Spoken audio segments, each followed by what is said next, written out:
Okay. जय हिंद दोस्तों, आप सभी लोगों का स्वागत है आपका अपना यूट्यूब चैनल एग्जाम मंत्र में। तो चलिए नेक्स्ट प्रैक्टिस देखते हैं।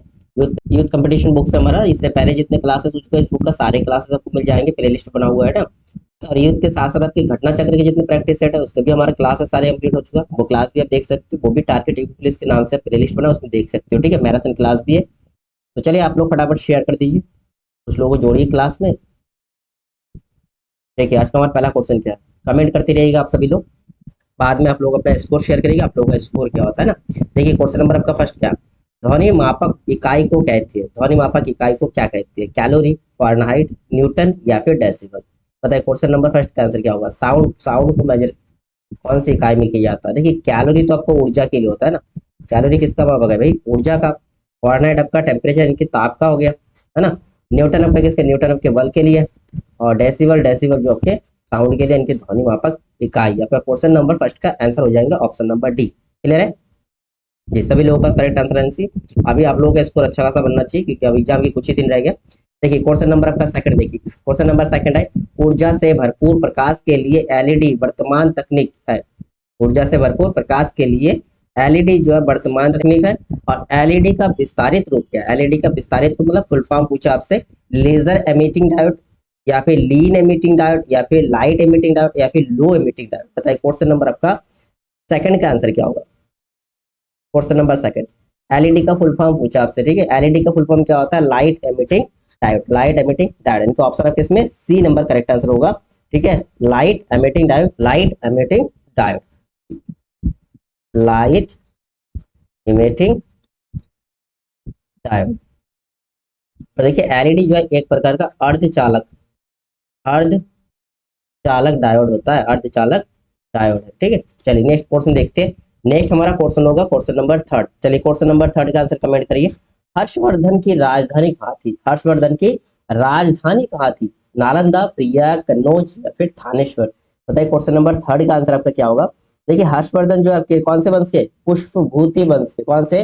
पुष्पभूति वंश के शासक थे, पुष्पभूति वंश के शासक थे। और इन्होंने राजधानी जो है थानेश्वर से कन्नौज बनाया था। ठीक है, पहले थानेश्वर था पुष्पभूति वंश की राजधानी, उसके बाद उन्हें उसके बाद हर्षवर्धन ने अपना राजधानी कन्नौज बनाया। ठीक, कन्नौज को अपना राजधानी बनाया जी। चलिए नेक्स्ट क्वेश्चन देखते हैं। नेक्स्ट हम पूछेंगे क्वेश्चन नंबर आपका फोर्थ। क्वेश्चन नंबर आपका फोर क्या है? देखिए क्वेश्चन नंबर फोर पूछा आपसे, अजंता गुफाओं का निर्माण काल, अजंता गुफाओं का निर्माण काल क्या है? गुप्त काल, मुगल काल, मौर्य काल या आधुनिक काल? बताइए क्वेश्चन नंबर आपका फोर्थ का आंसर क्या होगा? अजंता गुफाओं का निर्माण काल पूछा। देखिए अजंता की गुफा जो आपके गुप्त काल में बना था, ये गुप्त काल में। ठीक है, ऑप्शन आपका पहला जो करेक्ट आंसर होगा, अजंता गुफा जो है बौद्ध धर्म की जो महान शाखा है, दो शाखा हीनयान और महान, तो महान शाखा द्वारा प्रेरित है अजंता की गुफा। ठीक है, आप हमें कमेंट करके बताइए अजंता की गुफा कहाँ पर है। ठीक है, ये कहाँ है? चलिए नेक्स्ट क्वेश्चन में देखते हैं। नेक्स्ट हमारा क्वेश्चन होगा क्वेश्चन नंबर आपका फाइव। क्वेश्चन नंबर फाइव का है, यमुना नदी के तट पर दीन पनाह, दीन पनाह शहर की नींव किसने रखी? दीन पनाह शहर यमुना नदी के तट के किनारे अकबर ने, शाहजहां ने या फिर हुमायूं ने या जहांगीर ने? बताइए क्वेश्चन नंबर फाइव का आंसर क्या है? यमुना नदी के तट पर दीन पनाह शहर की नींव किसने रखी थी? तो इसमें आपका आंसर हो जाएगा हुमायूं ने। किसने? हुमायूं ने जो है दीन पनाह शहर की नींव रखी थी। कब? आपका 1533 में, 1533 ईस्वी में हुमायूं ने जो है दीन पनाह, दीन पनाह नाम से एक पुस्तकालय लाइब्रेरी बनाया था। ठीक है, पुस्तकालय भी इन्हें पना नाम से हुमायूं ने। चलिए नेक्स्ट क्वेश्चन देखते हैं। नेक्स्ट हम देखेंगे क्वेश्चन नंबर आपका सिक्स। क्वेश्चन नंबर आपका सिक्स क्या है? परमाणु संख्या 46 वाला एक तत्व है, परमाणु संख्या 46 वाला एक तत्व आवधिक तालिका के किस ब्लॉक से संबंधित है? किस ब्लॉक से संबंधित है आपसे पूछे। ऑप्शन है S block, P block, F block या डी ब्लॉक। तो अव्वा वाला रूल है उसके अकॉर्डिंग देखना आपको। परमाणु संख्या 46, देखिए परमाणु संख्या 46, इसमें तत्व का नाम बताइए। तत्व क्या है? पैलेडियम। ठीक है, पैलेडियम, पैलेडियम इसको हम किससे? पीडी से, पीडी सिंबल से दर्शाती है। इसका इलेक्ट्रॉनिक विन्यास करके देखिए, आपके इलेक्ट्रॉनिक विन्यास क्या होगा 46 का। देखिए हमने ब्लॉक पूछा है तो अफवाह नियम से ही देखेंगे। तो पहला होगा 1s² फिर 2s², फिर आपके 2p6 ये तो होता है 3s², 3p6, 3d10, फिर आपके 4s², 4p6, फिर आपके हो जाएंगे 4d10। देखिए पहले में हो गया 2, दूसरे में कितना हो रहा है 8, फिर आपके कितना हो रहा है 10 से 18, फिर आपके 18। कौन से ब्लॉक में हो रहा है, आपसे खाली ब्लॉक पूछा है तो इसमें लास्ट में ड्यू ब्लॉक है ना, डी ब्लॉक होगा। ऑप्शन आपके डी जो है इसमें करेक्ट आंसर होगा ऑप्शन डी। परमाणु संख्या 46 वाला तत्व जो है आपदी तालिका के किस ब्लॉक में है, डी ब्लॉक में है, ठीक है, डी ब्लॉक में। आपका क्वेश्चन नंबर 6 का आंसर हो जाएगा ऑप्शन नंबर डी। क्लियर है? चलिए फिर नेक्स्ट क्वेश्चन देखते हैं। नेक्स्ट आपका क्वेश्चन होगा क्वेश्चन नंबर 7। क्वेश्चन नंबर 7 का इजी क्वेश्चन है। 18 कैरेट में शुद्ध सोना पाया जाता है, कितने परसेंट ये पूछा है, 50%, 75%, 60% या फिर 100%। देखिए सोने की जो शुद्धता है ना, ठीक है, गोल्ड का जो प्योरिटी है तो कैरेट में मेजर करते हैं, किसमें, कैरेट में मेजर करते हैं, ठीक है। और हीरे का भार को भी कैरेट से दर्शाते हैं। ध्यान रखिएगा, सोने की शुद्धता तथा हीरे की भार को कैरेट से दर्शाए जाते हैं। और जो है शुद्ध सोना जिसे हम बोलेंगे, शुद्ध शुद्ध सोना कितने कैरेट का होता है, 24 कैरेट का होता है। कितना कैरेट का, 24 कैरेट का होता है। अगर शुद्ध सोने की बात करें तो 24 कैरेट का आपका शुद्ध सोना होता है। आपसे पूछा 18 कैरेट में जो है शुद्ध सोना पाया जाता है, 18 कैरेट में कितना परसेंट जो है शुद्ध सोना होगा। तो अब निकाल लीजिए 18 कैरेट। देखिए भाई परसेंटेज निकालना है, 18 का निकालना है कि 24 के रेशियो में, तो 18/24 हो जाएगा, गुना हम 100 कर देंगे, परसेंटेज निकल आएगा, है ना। 6×3 = 18, 6×4 = 24, 4 से काटोगे 25, 25 आपकी कितना हो जाएगा, 75। 75% हो जाएगा आपका। ऑप्शन आपके बी करेक्ट आंसर हो जाएगा, ऑप्शन बी 75%। ठीक है, 18 कैरेट कितना परसेंट हो गया, 18 कैरेट में शुद्धता 75% है। ठीक है, चलिए नेक्स्ट क्वेश्चन देखते हैं। नेक्स्ट हम क्वेश्चन देखेंगे क्वेश्चन नंबर 8। क्वेश्चन नंबर 8 क्या है, राष्ट्रीय उद्यान में सबसे अधिक एक सींग वाले गेंडे पाए जाते हैं। मतलब कौन से राष्ट्रीय उद्यान में एक सींग वाले गेंडे पाए जाते हैं, जिम कार्बेट में या रणथंभौर में या फिर काजीरंगा में या फिर बांदीपुर में। बताइए क्वेश्चन नंबर 8 का आंसर क्या होगा। कौन सा राष्ट्रीय उद्यान में सबसे अधिक एक सींग वाले गेंडे पाई जाती है, तो इसमें आपका आंसर होगा काजीरंगा। ठीक है, काजीरंगा होगा, ऑप्शन आपका सी जो है इसमें करेक्ट आंसर होगा। अब बताइए काजीरंगा जो है राष्ट्रीय उद्यान ये कहाँ पर है। काजीरंगा राष्ट्रीय उद्यान ये आपके आसाम राज्य में पड़ता है। कौन से राज्य में, आसाम राज्य में। ठीक है, अगर जिले की बात करें तो गोलाघाट, गोलाघाट नौगांव में। ठीक है, गोलाघाट नौगांव जिले में। ठीक है, नौगांव जिले में जो है आसाम के काजीरंगा नेशनल पार्क है। ठीक है, चलिए नेक्स्ट क्वेश्चन देखते हैं। नेक्स्ट हमारा क्वेश्चन होगा क्वेश्चन नंबर आपका 9। देखिए क्वेश्चन नंबर आपका 9 क्या पूछा, भारत का अंतिम मुगल बादशाह कौन था। ये तो इजी क्वेश्चन है, भारत का अंतिम मुगल बादशाह बहुत इजी क्वेश्चन है, जिन्होंने 1857 की क्रांति में भाग लिया था। बताइए बहादुर शाह जफर या फिर बहादुर शाह द्वितीय, इनके नाम जफर भी लगते हैं। ठीक है, बहादुर शाह प्रथम, औरंगजेब या फिर जहांगीर। बताइए क्वेश्चन नंबर आपका 9 का आंसर क्या होगा। भारत का अंतिम मुगल बादशाह, देखिए अंतिम मुगल बादशाह जो है बहादुर शाह जफर थे। ऑप्शन नंबर आपका पहला जो करेक्ट आंसर है। 1857 की क्रांति है इसमें इन्होंने हिस्सा लिया था, और इसी कारण जो है इसी कारण इन्हें जो है अंग्रेजों ने जो है गिरफ्तार करके रंगून भेज दिया था। ठीक है, ध्यान रखिएगा। चलिए नेक्स्ट क्वेश्चन देखते हैं। नेक्स्ट आपका क्वेश्चन होगा क्वेश्चन नंबर 10। देखिए क्वेश्चन नंबर आपका 10 क्या है, भारतीय राष्ट्रीय कांग्रेस के नरमपंथी और चरमपंथी, या हम बोल सकते हैं गरमपंथी, किस सत्र में विभाजित हुए। ठीक है, कांग्रेस का विभाजन हुआ था नरमपंथी और गरमपंथी में। ये किस सत्र में विभाजित हुए थे, मद्रास वाले में, मुंबई, कलकत्ता या फिर सूरत अधिवेशन। बताइए क्वेश्चन नंबर 10 का आंसर क्या होगा। देखिए भारतीय राष्ट्रीय कांग्रेस के नरमपंथी और चरमपंथी जो किस सत्र में विभाजित हुआ, तो ध्यान रखिए सूरत अधिवेशन में हुआ था, सूरत सत्र में। और ये सूरत सत्र कब हुआ था, आप ध्यान रखिएगा सन 1907 में हुआ था। ठीक है, 1907 1907 में हुआ था। कहां पर हुआ था, सूरत में हुआ था। और इसी सत्र में जो है नरम दल और गरम दल या चरमपंथी में विभाजित हो गए थे कांग्रेस। ठीक है, चलिए नेक्स्ट क्वेश्चन देखते हैं। नेक्स्ट हम क्वेश्चन देखेंगे क्वेश्चन नंबर आपका 11। क्वेश्चन नंबर 11 क्या है, द्वितीय विश्व युद्ध के दौरान भारत का वायसराय कौन था। द्वितीय विश्व युद्ध के दौरान भारत का वायसराय कौन था, लॉर्ड लिनलिथगो या फिर लॉर्ड इरविन या फिर लॉर्ड रीडिंग या फिर आर्थर वेलेजली। बताए क्वेश्चन नंबर आपका 11 का आंसर क्या होगा। द्वितीय विश्व युद्ध के समय, ठीक है, द्वितीय विश्व युद्ध के समय भारत के वायसराय पूछा। देखिए द्वितीय विश्व युद्ध कब हुआ था, द्वितीय विश्व युद्ध का अगर डेट पूछा तो 1939 से स्टार्ट हुआ था और 1945 तक चला, 1945 तक। उस समय जो भारत के वायसराय कौन थे, तो लॉर्ड लिनलिथगो। ऑप्शन आपका फर्स्ट जो है करेक्ट आंसर होगा, ऑप्शन फर्स्ट लिनलिथगो। लिनलिथगो जो आपके 36 से लेकर 1936 से लेकर 1943 तक, 1943 तक जो भारत के वायसराय रहे थे। चलिए नेक्स्ट क्वेश्चन देखते हैं। नेक्स्ट हमारा क्वेश्चन है क्वेश्चन नंबर आपका 12। क्वेश्चन नंबर 12 आपसे क्या पूछा, राष्ट्रीय मानव संग्रहालय कहाँ पर स्थित है। राष्ट्रीय मानव संग्रहालय कहाँ पर स्थित है, मथुरा में, बस्तर में, भोपाल में या फिर इम्फाल में। बताइए क्वेश्चन नंबर आपका 12 का आंसर क्या होगा। राष्ट्रीय मानव संग्रहालय, ठीक है, मानव संग्रहालय कहाँ पर स्थित है। देखिए तो इसमें आपका आंसर होगा भोपाल। ठीक है, मध्य प्रदेश भोपाल में। मध्य प्रदेश भोपाल में है। इंदिरा गांधी राष्ट्रीय मानव संग्रहालय, ठीक है, मध्य प्रदेश भोपाल में है। चलिए नेक्स्ट क्वेश्चन देखते हैं।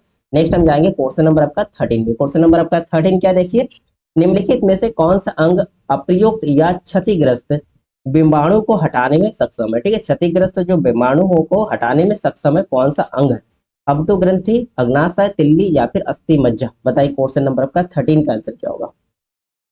बोन मैरो तो भाई बर्न करती है, तो जन्म देती है ना, आते थोड़ी ना, क्षतिग्रस्त को हटाने का कार्य नहीं करती है। क्षतिग्रस्त विमाणु को हटाने में कौन, तिल्ली, तिल्ली जो तिल्ली सहायक होते हैं, तिल्ली सहायक। देखिए तिल्ली जो है जिसे हम पिलीहा भी कहते हैं, क्या कहते हैं, पिलीहा, पिलीहा भी कहते हैं। तो पिलिया जब मानव उदर में स्थित है, कहाँ पर, उदर का भाग, उदर का भाग है, ठीक, कौन से हिस्से का भाग है, उदर के हिस्से का भाग है, जो रक्त का संचित भंडार रखने के साथ साथ जो क्षतिग्रस्त जो लाल रुधिर कणिका यानी कि आरबीसी जो नष्ट हो जाती है उसको हटाने का भी काम करती है। इसीलिए आरबीसी का, इसीलिए इसे आरबीसी का कब्र गृह भी कहती है, कब्रस्थान भी कहती है, ठीक है, ध्यान रखिएगा। आरबीसी का कब्र गृह किसे कहते हैं, तो आपका होगा पीलिया आंसर, या फिर तिल्ली, प्लीज इसे बोलेंगे प्लीज, ठीक है, क्लियर है। चलिए नेक्स्ट क्वेश्चन देखिए। देखिए पेपर आपके नियरेस्ट है, इसलिए ज्यादा हम इधर उधर की बात ना करके केवल तैयारी में ध्यान देखिए। आप लोग डेली क्लास में जुड़िए और प्रैक्टिस सेट डेली हम लेके आ रहे हैं, तो डेली आप जुड़ते जाइए, डेली आपको प्रैक्टिस सेट मिल रहा है। और हम इधर उधर की बात ना करके केवल हम स्टडी पे ध्यान देंगे, मैक्सिमम क्वेश्चन सॉल्व करने की तरफ देखेंगे, ठीक है ना।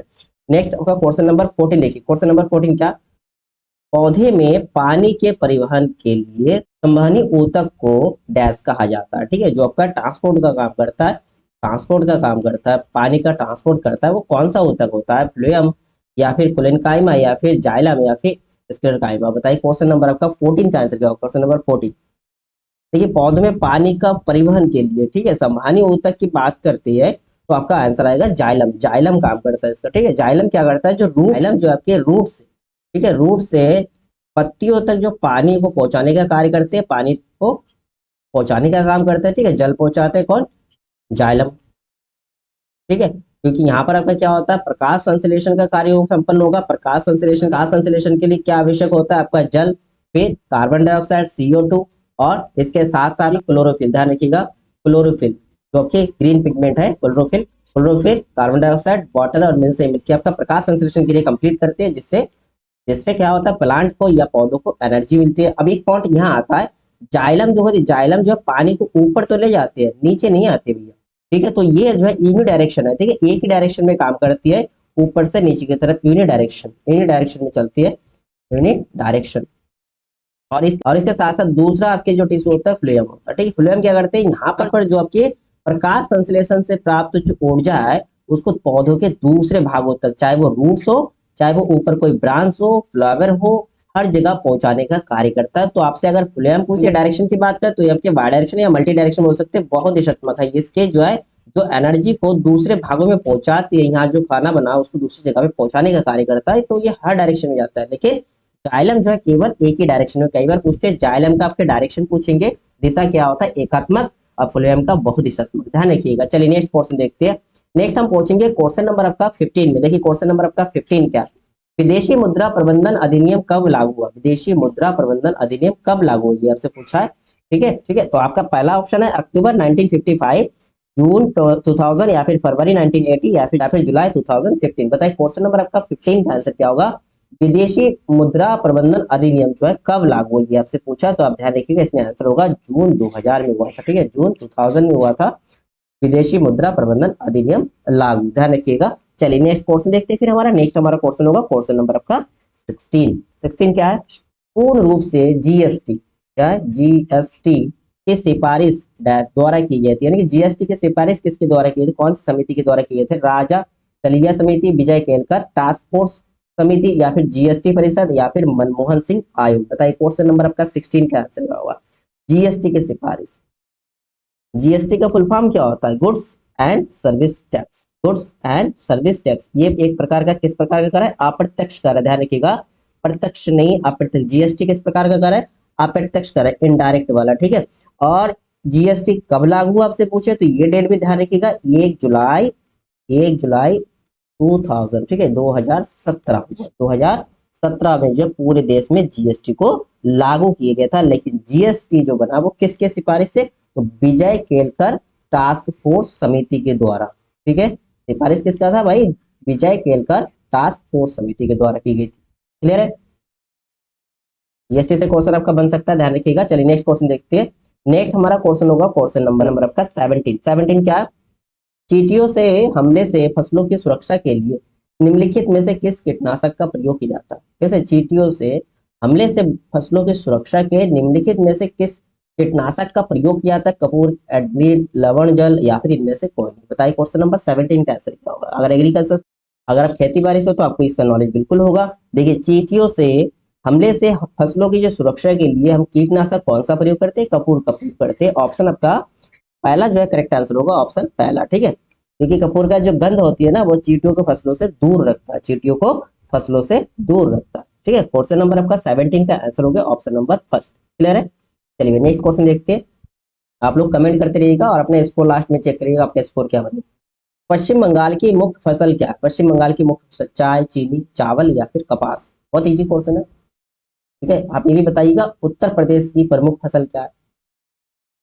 पहले आप बताइए पश्चिम बंगाल की मुख्य फसल। देखिए, पश्चिम बंगाल की मुख्य फसल चावल।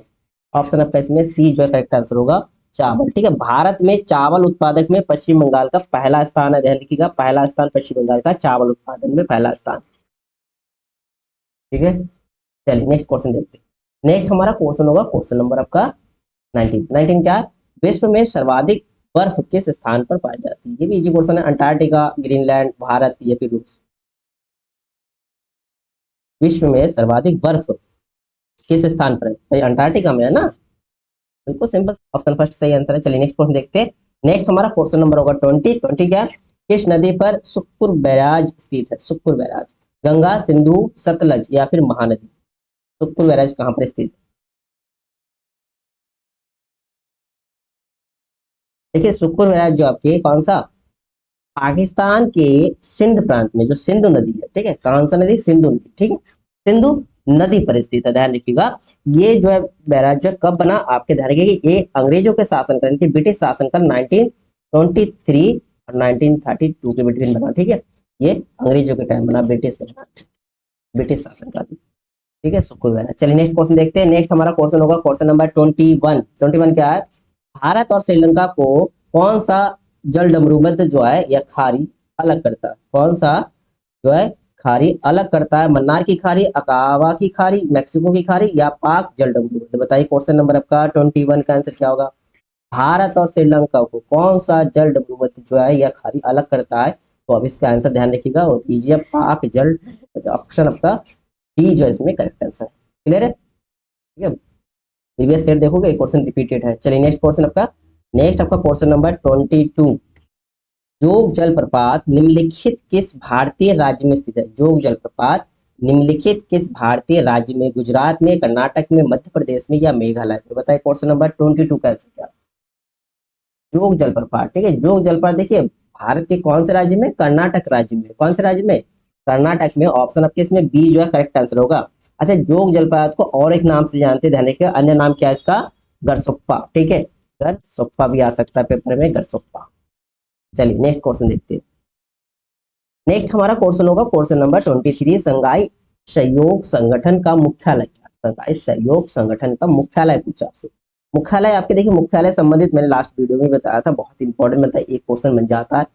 जैसा कि अंतर्राष्ट्रीय न्यायालय का क्वेश्चन अभी लास्ट पेपर में बना था आपके, अंतर्राष्ट्रीय न्यायालय का मुख्यालय कहाँ है ना, तो इसी प्रकार का मुख्यालय से संबंधित क्वेश्चन बनता है। ब्रिक्स वाला ध्यान रखिएगा। तो इसमें आपका ऑप्शन है केप टाउन, बीजिंग, ब्राजीलिया या फिर नई दिल्ली। तो संघाई सहयोग संगठन का मुख्यालय कहाँ पर है, ये आप ध्यान रखिए। ये आपका होगा बीजिंग, बीजिंग होगा। ऑप्शन आपका बी जो है करेक्ट आंसर होगा 23 का, ऑप्शन बी। ठीक है, अगर संघाई सहयोग संगठन की स्थापना की बात करें तो ये जो है इसकी स्थापना कब हुआ था? तो स्थापना दोस्तों इसका आपका 15 जून 2001 को हुआ था, 2001। ठीक है, मुख्यालय कहाँ है? बीजिंग। अच्छा, बीजिंग कौन से कंट्री, ये भी ध्यान रखिए कि ये चीन में, बीजिंग चीन। नेक्स्ट हमारा क्वेश्चन होगा क्वेश्चन नंबर 24। 24 क्या है? देखिए इसमें भी ये टाइप के क्वेश्चन तो कब बनना। ठीक है, कैनबरा निम्नलिखित में से किस देश की राजधानी? राजधानी से संबंधित आजकल हर पेपर में मिल जा रहे हैं। ठीक है, तो राजधानी आप जरूर लर्न कर लीजिएगा। अल्जीरिया, ऑस्ट्रेलिया, बोलीविया या ऑस्ट्रेलिया? आप कहेंगे कितने कंट्रियों का लर्न करेंगे? तो उन कंट्रियों का कम से कम लर्न करें। एक तो आपके पड़ोसी जितने आपकी कंट्री है सारे लर्न कर लीजिए, चाहे श्रीलंका, भूटान, म्यांमार, आपके चीन, पाकिस्तान। ठीक है, बांग्लादेश, इनके जरूर लर्न कर लीजिएगा। और यहाँ के प्राइम मिनिस्टर, प्रेसिडेंट यानी कि राष्ट्रपति, ये सब लर्न कर लीजिए। और जो अभी हाईलाइटेड जहाँ पर अभी करंट में जो नियुक्तियां या सरकार चेंज हुई है, जैसे आपके इंग्लैंड वाला हो जाएगा, ऋषि सुनक का जो सरकार, ऋषि सुनक जो हार गया, ठीक है, आपके नेपाल वाला हो गया। तो ये जो करंट में है, उन देशों की कम से कम राजधानियां, प्रधानमंत्री या राष्ट्रपति, इनका जरूर थोड़ा एक बार स्टडी कर लीजिएगा। आपका 1 या 2 नंबर, तो आपका इसमें 2 नंबर पक्का बनेगा, ठीक है ना। तो बताइए क्वेश्चन नंबर आपका 24 का आंसर क्या होगा। कैनबरा जो है निम्नलिखित में से किस देश की राजधानी है। पहला ऑप्शन है अल्जेरिया, ऑस्ट्रेलिया, बोलीविया, ऑस्ट्रेलिया। देखिए अल्जेरिया का तो राजधानी जो है क्या है, अल्जेरिया की राजधानी अल्जीयर्स है ना, अल्जीयर्स। ठीक, ऑस्ट्रेलिया की राजधानी वियना, बोलीविया की राजधानी सुक्रे, सुक्रे, ध्यान रखिएगा। और कैनबरा कहाँ की राजधानी, ऑस्ट्रेलिया की। ऑप्शन आपके डी इसमें करेक्ट आंसर हो जाएगा, ऑप्शन डी। क्लियर है। चलिए नेक्स्ट क्वेश्चन देखते हैं। नेक्स्ट हमारा क्वेश्चन होगा क्वेश्चन नंबर 25। नियॉन लैंप का आविष्कार डैश द्वारा किया गया। नियॉन लैंप का आविष्कार किसने किया, जॉर्ज क्लाउड ने, सैमुअल फोल्ट ने, या मार्टिन कपूर ने, या फिर विलियम कुलेन ने। बताइए क्वेश्चन नंबर 25 का आंसर होगा 25। नियॉन लैंप क्या है, एक छोटे आकार का गैस डिस्चार्ज लैंप है ये, ठीक है। इसके अगर आविष्कार की बात करें तो जॉर्ज क्लाउड ने किया था। ऑप्शन आपका पहला जो इसमें करेक्ट आंसर होगा, कब किया था, 1910 में किया था। चलिए नेक्स्ट क्वेश्चन देखते हैं। नेक्स्ट हमारा क्वेश्चन होगा क्वेश्चन नंबर आपका 26। विंग्स ऑफ फायर पुस्तक के लेखक कौन है। ये भी काफी डिफिकल्ट है, जैसे आपका discovery of India Jawaharlal Nehru ji किया ना। तो विंग्स ऑफ फायर पुस्तक के लेखक कौन है, विक्रम सेठ, एपीजे अब्दुल कलाम, अरुंधति रॉय, या फिर एमजे अकबर। बताइए क्वेश्चन नंबर 26 का आंसर क्या आ रहा है आपका, विंग्स ऑफ फायर। देखिए विंग्स ऑफ फायर का है, या फिर विजन 2020, विजन 2020, ये दोनों पुस्तक का लेखक जो है एपीजे अब्दुल कलाम जी है।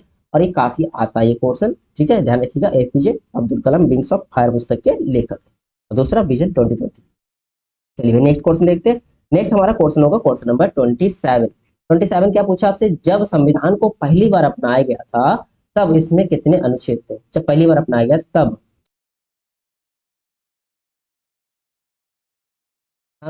जैसे आपका क्वेश्चन संविधान पूर्ण रूप से कब कंप्लीट हुआ, उससे अपनाया कब गया था, तो ये आपका ध्यान रखिएगा। आपके नवंबर, तो आपका ध्यान रखिए 26 नवंबर 1949 में। और पूर्ण रूप से लागू कब किया गया था, लागू कब किए थे, जिसे हम गणतंत्र दिवस के रूप में मनाते हैं, कब, 26 जनवरी 1950 है ना, 1950 को जो हम गणतंत्र दिवस के रूप में सेलिब्रेट करते हैं। और आपसे पूछा जब संविधान को पहली बार अपनाया गया था तब जो इसमें कितने अनुच्छेद थे, 395, 415, 440 या 375। इसमें आपका सही आंसर क्या होगा। ठीक है, अनुच्छेद की बात करते हैं, अनुच्छेद आपका था 395। अगर आपसे अनुसूची पूछे, अनुसूची कितने थे उस समय, अनुसूची जो है 8, भाग भाग आपके 22, ठीक है, ये ध्यान रखिएगा। अब अनुसूची जो है वर्तमान में अगर पूछे, वर्तमान में टोटल अनुसूची कितने हो गया, इसमें 8 था पहले, अब 12 हो गया, कितना हो गया, 12। ठीक है, अनुच्छेद कितने, अनुच्छेद आपका 395 थे। ऑप्शन आपका पहला करेक्ट आंसर हो गया। इसमें कितने अनुच्छेद थे, 395। अगर अनुसूची पूछते आपसे तो 8 होता, ठीक है। अगर वर्तमान अनुसूची पूछे तो 12। क्लियर है। चलिए नेक्स्ट क्वेश्चन देखते हैं। नेक्स्ट हम जाएंगे क्वेश्चन नंबर आपका 28 में। क्वेश्चन नंबर 28 क्या है, हमारी प्रस्तावना में स्वतंत्रता, समानता और बंधुता के आदर्शों को कहाँ से लिया गया, किस कंट्री से। देखिए हमारे संविधान का कई पार्ट अलग अलग देशों से लिया गया है ना, जैसे फ्रांसीसी क्रांति से, अमेरिकी क्रांति से, रूसी क्रांति से, या गौरवशाली क्रांति से। ठीक है, हमारी जो प्रस्तावना, संविधान में जो प्रस्तावना है, इसमें स्वतंत्रता, समानता व बंधुता जो है किस देश के आदर्शों से लिया गया, तो इसमें आंसर होगा आपका फ्रांसीसी क्रांति से। ठीक है, फ्रांसीसी क्रांति से लिया गया। ऑप्शन आपका पहला इसमें करेक्ट आंसर होगा, फ्रांसीसी। क्लियर है। चलिए नेक्स्ट क्वेश्चन देखते हैं। नेक्स्ट हमारा 29 नंबर क्वेश्चन। 29 नंबर क्या है, भारत के राष्ट्रपति का चुनाव लड़ने के लिए न्यूनतम आयु कितनी है। बहुत ही क्वेश्चन, राष्ट्रपति का चुनाव लड़ने के लिए योग्यता पूछा है, कितनी आयु होना चाहिए, 30 वर्ष, 35 वर्ष, 50 वर्ष, या फिर 45 वर्ष। न्यूनतम पूछा है, मैक्सिमम नहीं पूछा आपसे, अधिकतम नहीं, न्यूनतम कितना है, न्यूनतम 35 होना चाहिए, न्यूनतम 35 वर्ष आयु होना चाहिए। चलिए नेक्स्ट क्वेश्चन देखते हैं। नेक्स्ट हमारा क्वेश्चन होगा क्वेश्चन नंबर 30। क्वेश्चन नंबर 30 आपसे क्या पूछा, उत्तर प्रदेश में संपूर्णानंद संस्कृत विश्वविद्यालय कहाँ स्थित है, लखनऊ में, कानपुर में, या फिर झांसी में, या फिर बनारस। बताइए क्वेश्चन नंबर आपका 30 का आंसर क्या, उत्तर प्रदेश में संपूर्णानंद संस्कृत विश्वविद्यालय, कौन सी विश्वविद्यालय, संस्कृत विश्वविद्यालय कहाँ पर स्थित है, उत्तर प्रदेश के वाराणसी में। ठीक है, ऑप्शन आपके डी इसमें करेक्ट आंसर होगा। ठीक है, वाराणसी जिले में स्थित है। और इसकी स्थापना की बात करते हैं, इसकी स्थापना आपके 1781 में हुआ था, 1731 में। चलिए नेक्स्ट क्वेश्चन देखते हैं। नेक्स्ट हमारा क्वेश्चन होगा क्वेश्चन नंबर 31। प्रसिद्ध सितार वादक नवाब इनायत खान नवाब इनायत खान उत्तर प्रदेश के डैश से संबंधित है, कौन से जिले से संबंधित, आपसे पूछा एटा, इटावा, औरैया या फिर फिरोजाबाद। ठीक है, प्रसिद्ध सितार वादक नवाब इनायत खान जो कौन से जिले से संबंधित, आपका इसमें आंसर होगा इटावा। ठीक है, ऑप्शन आपका बी जो करेक्ट आंसर है। प्रसिद्ध सितार वादक नवाब इनायत खान का जन्म की बात करते हैं तो जन्म इनका कब हुआ था, 1894 में उत्तर प्रदेश के इटावा गांव में हुआ था। क्या हुआ था, इटावा गांव, इटावा में हुआ था। क्लियर है, चलिए नेक्स्ट क्वेश्चन देखते हैं। नेक्स्ट हमारा क्वेश्चन होगा क्वेश्चन नंबर आपका 32 क्या है? गुप्त काल में टेराकोटा कोटा यानी कि पक्की मिट्टी ईंट कहते हैं, ईंटों से बना भीतरगांव मंदिर उत्तर प्रदेश के कहाँ पर है? चित्रकूट में, कानपुर में, गोरखपुर में या वाराणसी में? गुप्त काल में बना टेराकोटा जो पक्की मिट्टी जिसे हम ईंट कहते हैं, ईंट से बना हुआ भीतरगांव मंदिर उत्तर प्रदेश के कौन सी जगह पे है? चित्रकूट में है, कानपुर में है, गोरखपुर में है या फिर वाराणसी में? तो इसमें आपका आंसर हो जाएगा कानपुर में। ठीक है, ऑप्शन आपका बी जो है करेक्ट आंसर है, कानपुर में। उत्तर प्रदेश के कानपुर जिले में स्थित है भीतरगांव मंदिर। ठीक है, क्वेश्चन देखते हैं। भीतरगांव मंदिर जो आपके कानपुर में प्रसिद्ध है। चलिए नेक्स्ट क्वेश्चन देखते हैं। नेक्स्ट आपका क्वेश्चन नंबर 33, अखिल भारतीय सेवाओं के जनक के रूप में किसे जाना जाता है? अखिल भारतीय सेवाओं के जनक, देखिए अखिल भारतीय सेवाओं के जनक के रूप में किसे जाना है? सरदार वल्लभ भाई पटेल, लाल बहादुर शास्त्री, JB कृपलानी या फिर जवाहरलाल नेहरू जी। बताए क्वेश्चन नंबर 33 का आंसर क्या है? 33 का अखिल भारतीय सेवाओं के अगर जनक की बात करती है तो जनक सरदार वल्लभ भाई पटेल जी। ऑप्शन आपका पहला जो करेक्ट आंसर होगा, जनक कौन है? सरदार वल्लभ भाई पटेल जी को माना जाता है। और सरदार पटेल जी कौन थे भाई? भारत के प्रथम उप प्रधानमंत्री थे, उप प्रधानमंत्री, ध्यान रखिएगा, भारत का प्रथम उप प्रधानमंत्री थे। चलिए नेक्स्ट क्वेश्चन देखते हैं। नेक्स्ट हम देखेंगे क्वेश्चन नंबर आपका 34 क्या है? उत्तर प्रदेश में आयोजित कापिल मेला किस समुदाय से जुड़ा है? जैन, सिख, ईसाई या फिर बौद्ध? बताइए क्वेश्चन नंबर आपका 34 का आंसर क्या होगा?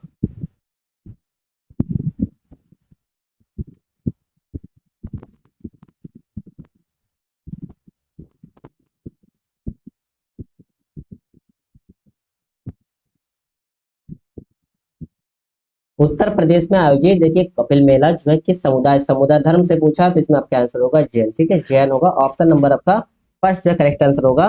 ठीक है, जैन समुदाय से संबंधित है। देखिए कपिल मेला जो है, देखिए कपिल मेला जो है उत्तर प्रदेश में आयोजित जैन समुदाय से संबंधित है। और ये जो उत्तर प्रदेश के कौन सी जिले में? फर्रुखाबाद। ठीक है, फर्रुखाबाद में, फर्रुखाबाद में जो है प्रति वर्ष मनाया जाता है, प्रति वर्ष। ठीक है, चलिए नेक्स्ट क्वेश्चन देखते हैं। नेक्स्ट हमारा क्वेश्चन होगा क्वेश्चन नंबर आपका 35। देखिए 35 नंबर क्या है? उत्तर प्रदेश के किस शहर को जो है पूर्व का ग्रास के नाम से भी जाना जाता है? गोरखपुर, मुरादाबाद, बनारस या फिर कन्नौज? उत्तर प्रदेश से संबंधित आपका तो क्वेश्चन बनेगा ही। उत्तर प्रदेश से संबंधित जितने इंपॉर्टेंट क्वेश्चन क्लास भी है और आप प्रिपरेशन अच्छे ढंग से कर लीजिएगा, इसमें क्वेश्चन आपका बनना ही है। ठीक है, बताइए क्वेश्चन नंबर 35 का आंसर क्या होगा? उत्तर प्रदेश के किस शहर को जो है पूर्व का ग्रास के नाम से जाना जाता है? तो इसमें आपका आंसर क्या होगा? इसमें आपका आंसर होगा कन्नौज। ठीक है, कन्नौज, कन्नौज को जो है उत्तर प्रदेश का पूर्व का ग्रास के नाम से भी जाना जाता है। क्लियर है? कन्नौज शहर वर्तमान में जो है, वर्तमान में किस लिए फेमस है? अगर आपसे पूछे वर्तमान में किस लिए फेमस है तो एक तो गुलाब जल के लिए, गुलाब जल के लिए जाना जाता है। दूसरा, दूसरा कि इत्र के लिए। ठीक है, इत्र यानी कि परफ्यूम के लिए। ठीक है, और सुगंधित जो पदार्थ बनते हैं उसके लिए जाना जाता है कन्नौज शहर। चलिए नेक्स्ट क्वेश्चन देखते हैं। नेक्स्ट हमारा क्वेश्चन होगा क्वेश्चन नंबर 36 नंबर, ये आपके करंट अफेयर्स का क्वेश्चन है। हाल ही में कौन सी दो कंपनियों को नवरत्न कंपनियों का दर्जा प्रदान किया गया? रितेश लिमिटेड या फिर आयरकॉन लिमिटेड या फिर आयरकॉन या फिर उपयुक्त दोनों या फिर SCL? बताइए क्वेश्चन नंबर 36 का आंसर क्या है? ठीक है, दो कंपनी कौन सी है जिसे नवरत्न कंपनियों का दर्जा प्रदान हुआ? तो इसमें आपका आंसर होगा एक तो रितेश हो जाएंगे, दूसरा आपके आयरकॉन। ठीक है, तो इसमें आपके उपयुक्त दोनों आंसर होगा। ऑप्शन आपका सी जो है करेक्ट आंसर होगा। ऑप्शन RITES लिमिटेड और IRCO ने दोनों कंपनियों को जो है नवरत्न कंपनियों का दर्जा प्रदान किया गया। और आपसे अगर पूछे नवरत्न कंपनी की संख्या कितनी है, तो संख्या अगर पूछे नवरत्न कंपनी कितने हैं? 16 है। यानी कि कितना है? 16 है। चलिए नेक्स्ट क्वेश्चन देखते हैं। नेक्स्ट हम देखेंगे क्वेश्चन नंबर आपका 37। देखिए 37 क्या है? दिसंबर 2023 में जारी NCRB रिपोर्ट 2022 के अनुसार भारत का सबसे सुरक्षित शहर कौन सा है? सबसे सुरक्षित शहर लखनऊ, तिरुवनंतपुरम, कोलकाता या फिर इंदौर? बताइए क्वेश्चन नंबर 37 का आंसर क्या हो? देखिए NCRB रिपोर्ट के अनुसार, ठीक है, दिसंबर 2023 में जो जारी हुआ के अकॉर्डिंग भारत का सबसे सुरक्षित शहर जो है कोलकाता। ठीक है, ऑप्शन आपके इसमें सी करेक्ट आंसर होगा, ऑप्शन सी। चलिए नेक्स्ट क्वेश्चन देखते हैं। नेक्स्ट आपका क्वेश्चन होगा क्वेश्चन नंबर 38। 38 क्वेश्चन क्या? ये भी आपके करंट अफेयर्स का क्वेश्चन है। हाल ही में जारी दुनिया की 100 सर्वाधिक शक्तिशाली महिलाओं की सूची में भारत की किस महिला को प्रथम स्थान प्राप्त हुआ? ठीक है, भारत के किस महिला को प्रथम स्थान प्राप्त हुआ? निर्मला सीतारमन जी, या रोशनी नादर जी, या फिर स्मृति ईरानी जी, या फिर इरो शर्मिला जी? बताइए क्वेश्चन नंबर आपका 38 का आंसर क्या होगा? ठीक है, हाल ही में जारी हुआ 100 सर्वाधिक शक्तिशाली महिलाओं की सूची में भारत की किस महिला को प्रथम स्थान मिला? निर्मला सीतारमन जी, निर्मला सीतारमन जी जो वित्त मंत्री है के। तो इसमें आपका ऑप्शन पहला जो है करेक्ट आंसर होगा। भारत के 4 महिलाएं इसमें, 100 की जो सूची है इसमें भारत की कितने महिलाएं शामिल है? 4 महिलाएं। ठीक है, 4 महिलाएं शामिल है इसमें। क्लियर है? तो आपका 38 का आंसर होगा ऑप्शन नंबर फर्स्ट। तो यहाँ पर आपके 38 पोर्शन का आपका जीएस का प्रैक्टिस सेट फिनिश होता है। तो आप लोग अपना स्कोर शेयर करिए, आप लोगों का स्कोर क्या बना। ठीक है, वीडियो अगर अच्छा लगा तो लाइक और शेयर करते चलिए, अपने दोस्तों को शेयर जरूर कर दीजिए। ठीक है, चलिए आप लोगों से हम नेक्स्ट क्लास में मिलते हैं नेक्स्ट प्रैक्टिस सेट के साथ। तक के लिए दोस्तों जय हिंद एंड थैंक यू।